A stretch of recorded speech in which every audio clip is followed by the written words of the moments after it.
Everyone, this is my fourth video on Chapter 5 of Ramachandran's book titled Where is Stephen? The Riddle of Autism. First off, I want to applaud Ramachandran on trying to tackle the issue of autism, because obviously autism is something that's extremely important to parents. In that, parents don't want to wish this on anybody, especially not on their own kids, and it's definitely something that needs to be further researched. So, obviously it's extremely complicated, a lot of things going on with autism that even Ramachandran doesn't know all the answers, but he lists lots of things in the chapter, and there's probably a lot you can criticize, but I'm not really going to go into all of that, so I'm just going to focus on a couple things.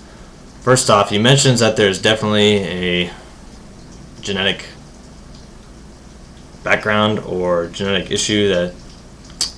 genetic basis for autism. I definitely think this needs to be further researched and further discussed, because it makes a whole lot of sense to me, especially if mirror neurons play such a large role in, mimicking and showing empathy, that if you have a defective mirror neuron, then you won't show empathy, you won't be able to mimic people. You're just kind of stuck in this self mode, and then you're going to have these key symptoms of autism. So obviously if you have some sort of defective gene that normally would make a healthy protein or a specific enzyme that operates within these mirror neurons, well, if the gene's not working, then obviously this gene or this protein or enzyme or what have you, anything else, would not work as well, which could potentially cause mirror neuron death.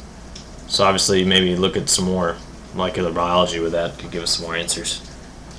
Another thing that he mentioned that I thought was really neat that could easily get overlooked in the chapter was the whole thing about prolactin and oxytocin.